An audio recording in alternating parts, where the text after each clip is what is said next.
This is Nathan Fantasy Football League Updates.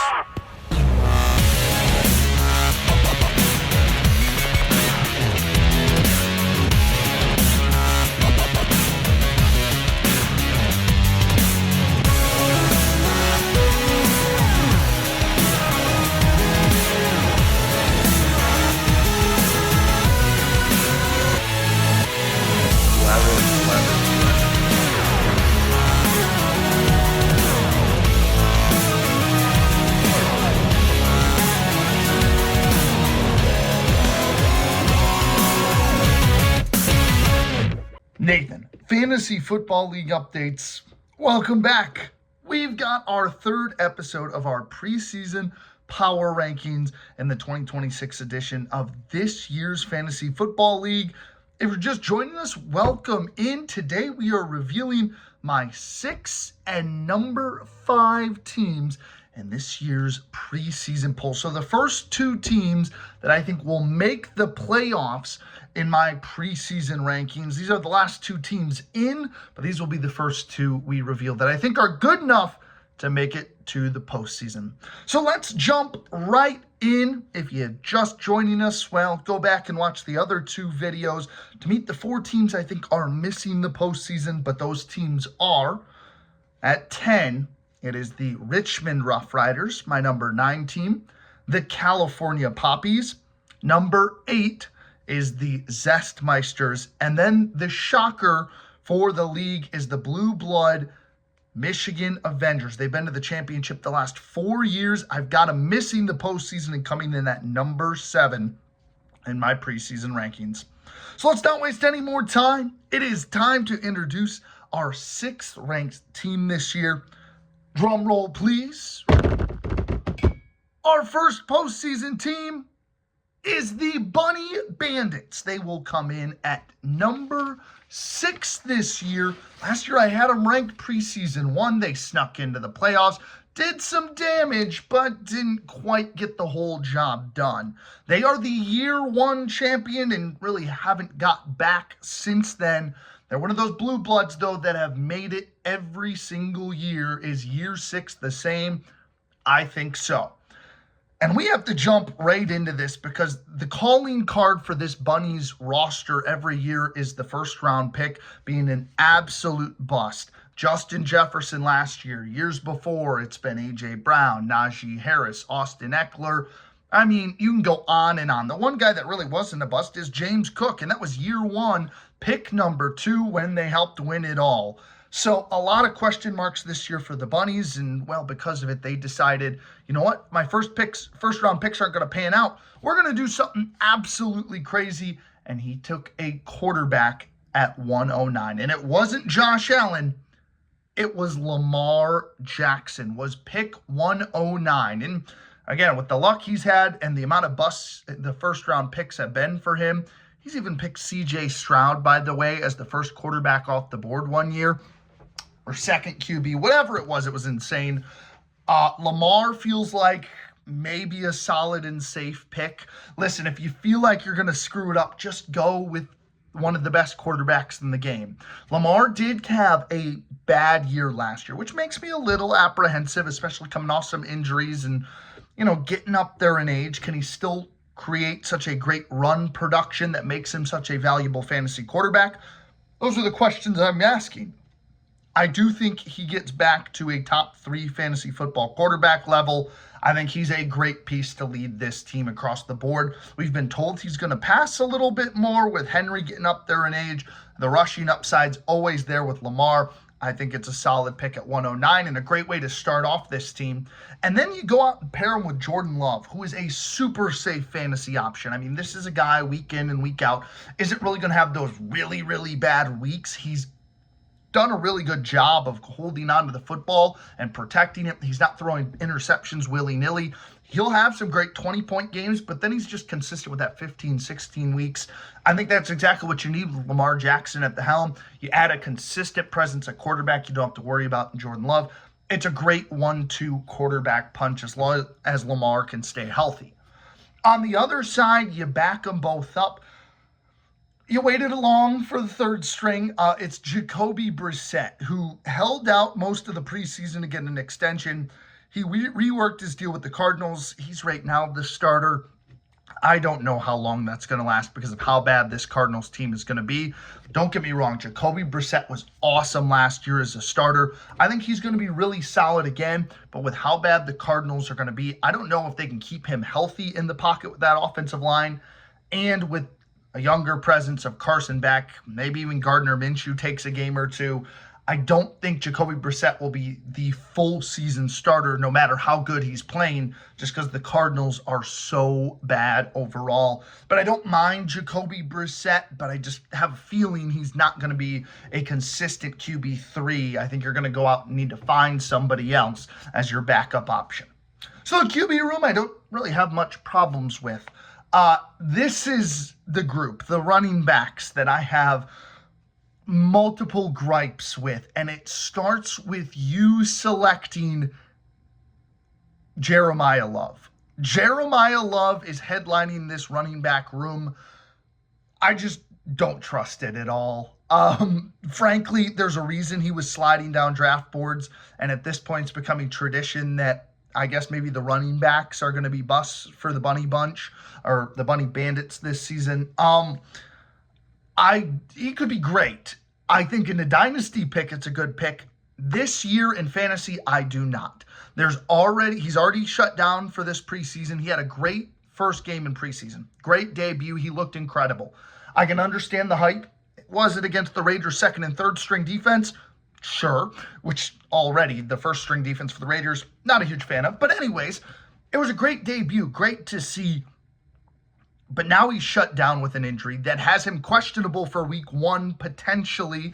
And the Cardinals are just not going to be good. They have the hardest schedule in the NFL. I mean, we were looking at, I don't think they might get a win until week 10 or 11 when they finally see the Jets and the Raiders.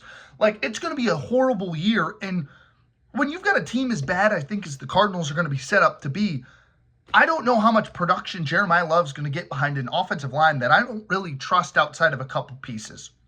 Not to mention, they just paid Tyler Algier to come in and be another running back option. James Conner is still hanging around. Those are 2 veteran running backs that will be taking touches and goal line snaps that will result in touchdown loss for Jeremiah Love. I think as a dynasty pick, Jeremiah Love is awesome. I do not think his rookie season is the season you want him, though. I am fully out on this Jeremiah Love pick, and I think it's going to burn the Bunnies very badly this year. I'm going to get off my soapbox, but I'm fully out on Jeremiah Love for those reasons. On the other side, you pair him up with Kenneth Walker, who I don't hate. He finally gets out of Seattle after being the Super Bowl MVP. Had a great run because they stopped using Zach Charbonnet because he got hurt. I mean, we've been saying it for forever. I mean, he is an awesome running back. When they don't handcuff him to Zach Charbonnet to steal his touchdowns, he has complete freedom in Kansas City now. I mean, there's nobody that's going to take away touchdowns from him. Nobody that can take away some snaps. They're going to rely on the run game early on because of the Mahomes injury, and he's going to get receiving usage.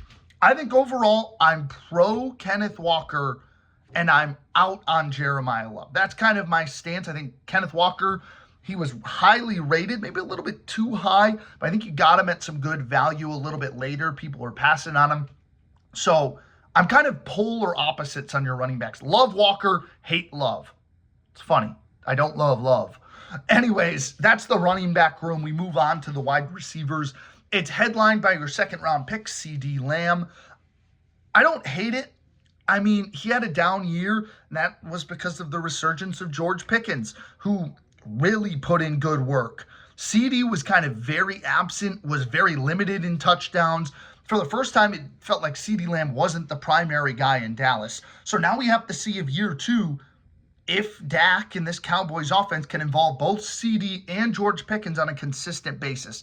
Again, it's very hard to do in the NFL to have 2 very fantasy valuable wide receivers. I mean, the only team that really jumps to mind for me is the Bengals with Chase and Higgins. It feels like this is going to be one game Pickens is great, one game Lamb is great, which is scary for your second round pick and a guy that was projected in the first round.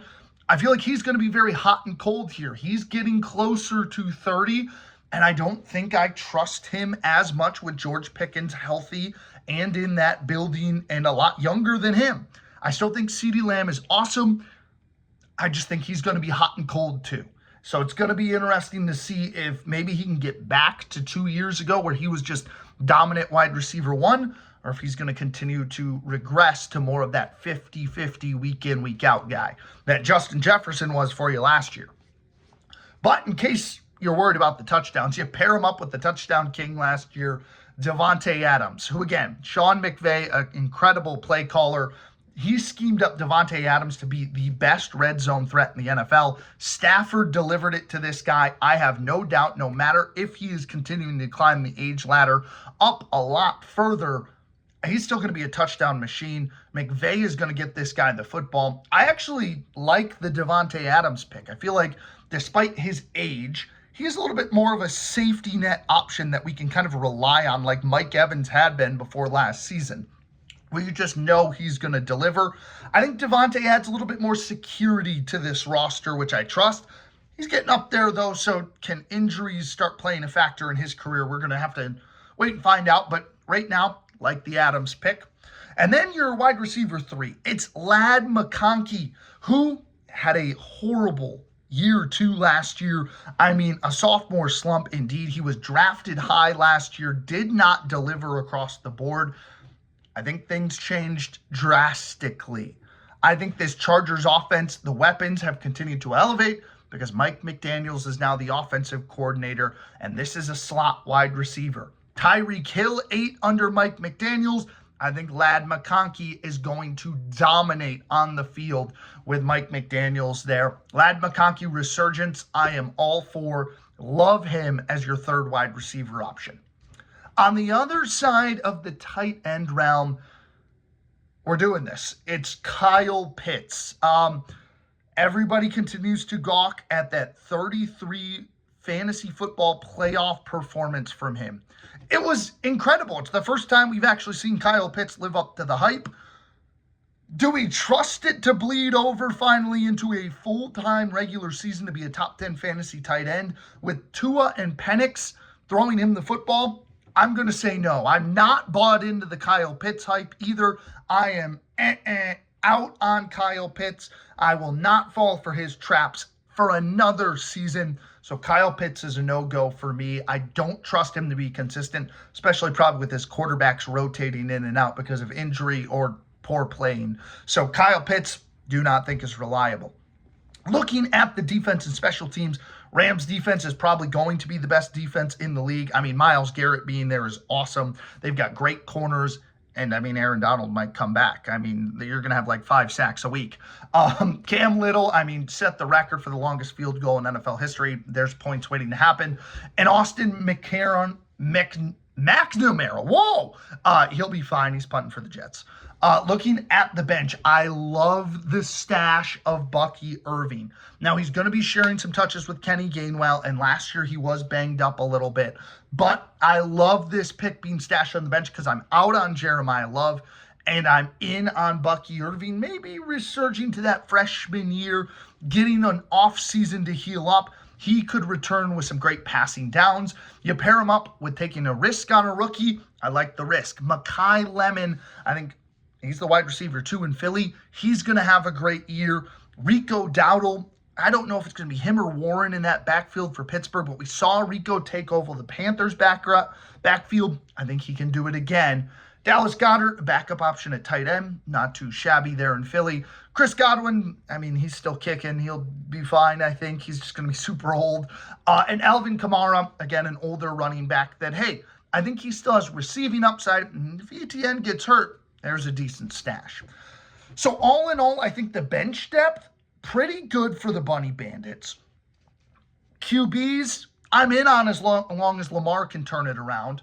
Running back room, I'm out on Jeremiah Love. And I've gotten certainties about a little bit of the wide receivers, but feeling good across the board for this blue-blooded Bunnies squad.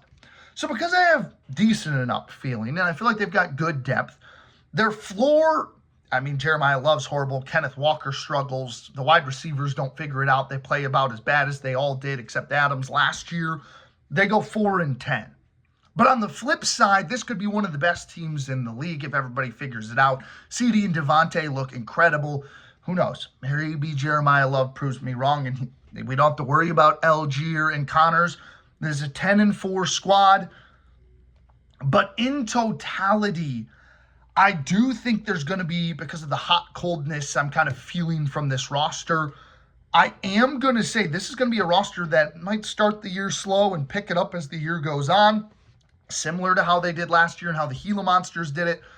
I think they're going to squeak in on their side of the division. They're going to find some key games down the stretch. Give me a 6-8 finish and a postseason berth for the Bunny Bandits. It's back-to-back 6 to 8 regular seasons, but hey, if they make it back-to-back years in the postseason, they're not going to complain. So there we go. The Bunny Bandits, number 6, they finish at 6-8 on my predictions. We roll straight into my number 5 preseason ranking. This is a team that I kind of like sneakily the construction of this team. Maybe on first glance, you feel a little bit lower on this team, but I think they got some good sleepers. I think they've got a good constructed roster that's going to be consistent. I doubted them last year. They proved me wrong. I think they're going to be a postseason team once again and start to get back on track after a down year 2 years ago. So welcome, the Empire Strikes Back. They are my number 5 team. I think they're really balanced across the board outside of one grouping, but I think they've got the depth that can maybe correct that. So let's jump right into meeting the Empire. Right away, it's the QB room for me that feels super steady. Jalen Hurts was awesome last year down the stretch. He is getting a new offensive coordinator. Now remember, last year, the rushing side of things for Hurts wasn't really there, and that's where he is at his best. I think this year with the new offensive coordinator in Philly, he's not only going to push the rushing game back for Jalen Hurts to allow him not only the tush-push touchdowns, but more rushing upside and the arm we saw a lot of last year for the Eagles. I think we're going to see that in more high percentage this year with the rushing. This is a top 5 fantasy quarterback. I'd even go as high as say maybe top 3 this season. I think this new offensive change for him is going to be incredible. Love Jalen Hurts. I would have taken him if he was available into the 3rd round. Brock Purdy is the 2nd string, another really steady guy. I think his offense is great under Shanahan. I think he has all the weapons he needs now, adding Mike Evans. George Kittle will be back eventually, and of course CMC.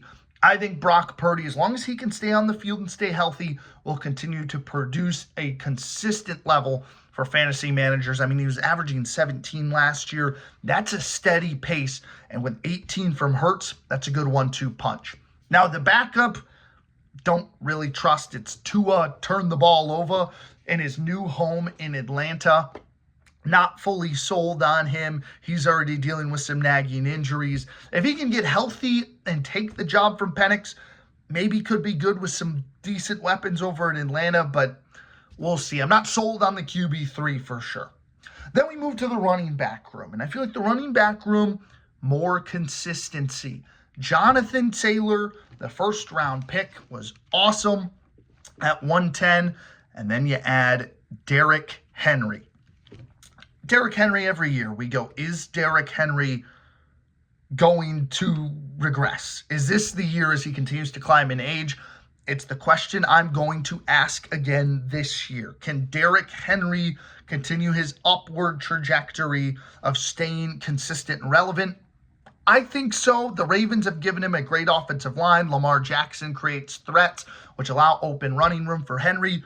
I think he's going to continue to be solid and consistent. If he can average 15 a game, you're super happy with that, getting to the end zone every game. I think that's just a consistent piece that the Empire would love. And then Jonathan Taylor was awesome last year until the Daniel Jones injury. If Daniel Jones can get back to the level he was playing at, Jonathan Taylor's ceiling continues to rise. He is an awesome running back that can prove he can be everywhere. He is awesome, and he has high touchdown upside. He is the number 1 weapon in that offense, no matter what in Indianapolis.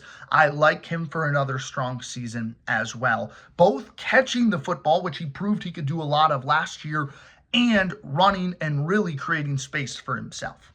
So from the running backs, we bounce to the wide receivers where the glaring holes exist. Taking Hurts at the turn of the first and the second round with Jonathan Taylor and then doubling down with Derrick Henry hurt the wide receiving room.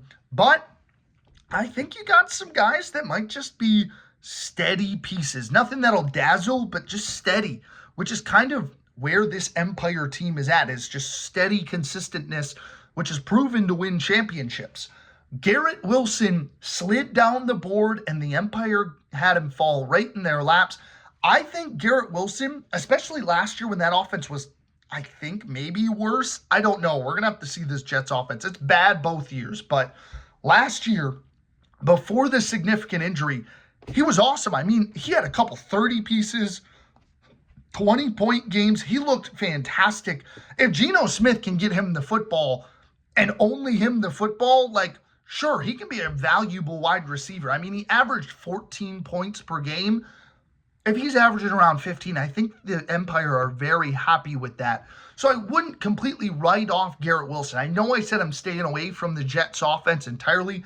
I think Garrett Wilson's the one exception because he is like the shiny Ferrari in the trailer park. He is the best weapon there. You've got to get him the football. And, well, Breece Hall, who just went down today with a non-contact injury in practice, is out for some time. You've got to throw the football, and there's a guy you got to throw the football to. On the other side, you pair it up with the guy we talked about earlier, the other wide receiver for Cincinnati, T. Higgins. I mean, yes, he has monster games some weeks and then smaller production, but that smaller production is still consistent. It's like a 12 to 14-point game. You will absolutely take that. That is a guy that you can just put in your lineup and be like, yeah, maybe it's not a 20-point game, but he's going to get me like 7 targets, 12 fantasy points. You take it, and then one game he'll pop off for 30. That's just the way the Bengals work, and you can live with the highs and lows if the lows are at a decent plateau, which is why I'm not completely hating on this wide receiver crew. Now, I am questionable across the board about some things, like I talked about with Wilson and Higgins, having to compete with Jamar Chase, but I'm not completely out on him.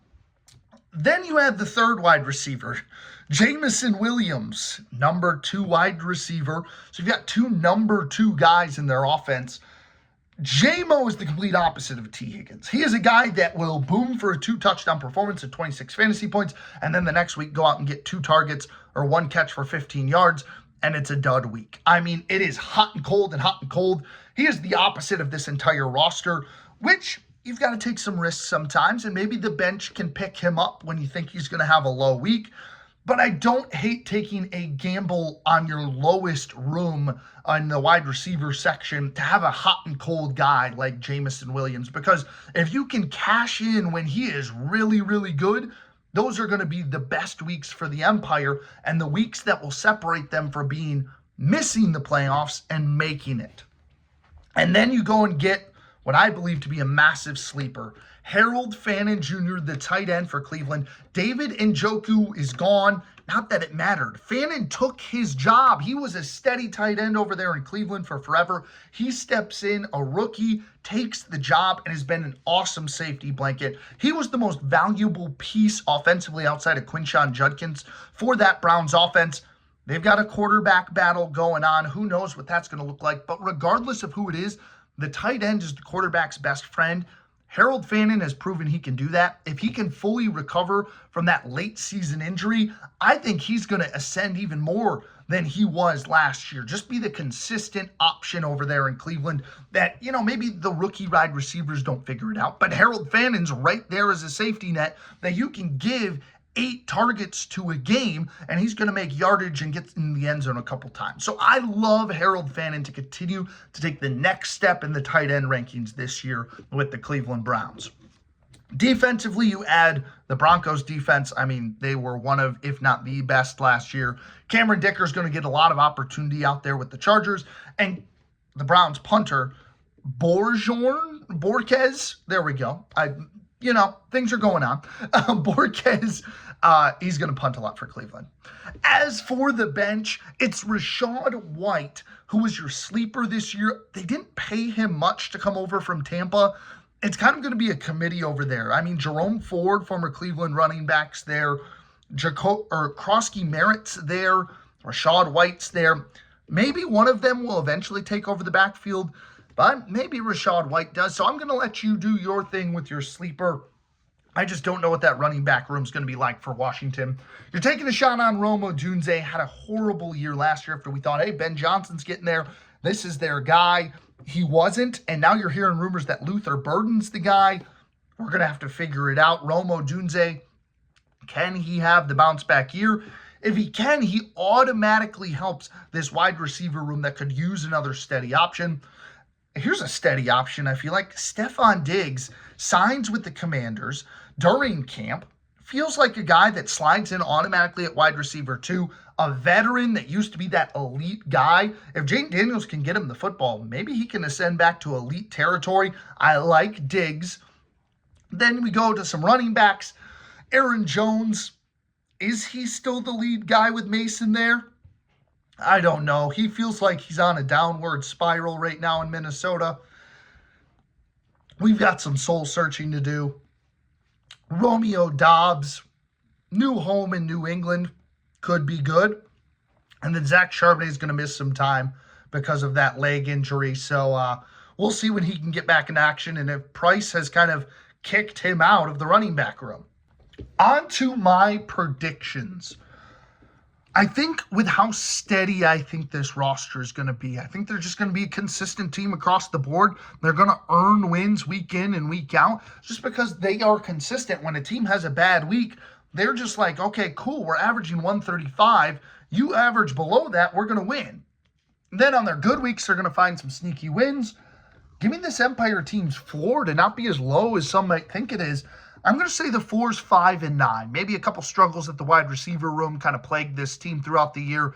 Maybe Henry does finally hit that down year. Who knows? 5-9's the floor. On the other side, this team stays consistent. Maybe Garrett Wilson is just an elite wide receiver. Jamison Williams maybe is consistent. Maybe one of these receivers figures it out. 10-4 is the ceiling for this Empire squad. Overall, I think this is a team that's kind of just going to be middle of the pack, middle of the row. That's why they're dead center at 5. That's why I've got their record even. 7-7 for the Empire Strikes Back. They come in at my number 5 slot. There we go. We have broken down the first 2 playoff teams. We've given you the Bunny Bandits, and we've given you the Empire Strikes Back by number 6 and number 5 teams. So let me know what you think in the comments below. Do you agree with some of these takes? Disagree? Where do you think these rosters line up? Let me know in the comments below and be on the lookout for our next video. There's only 2 left because we've got 4 teams left. It's the Belugas, the Cayman, the Plague, and the Moon Possums are my final 4 teams, my top 4 teams in my preseason rankings. We'll reveal number 4 and number 3 next time. So stay tuned, and we'll talk to you then here on the Nathan Sports Talks channel.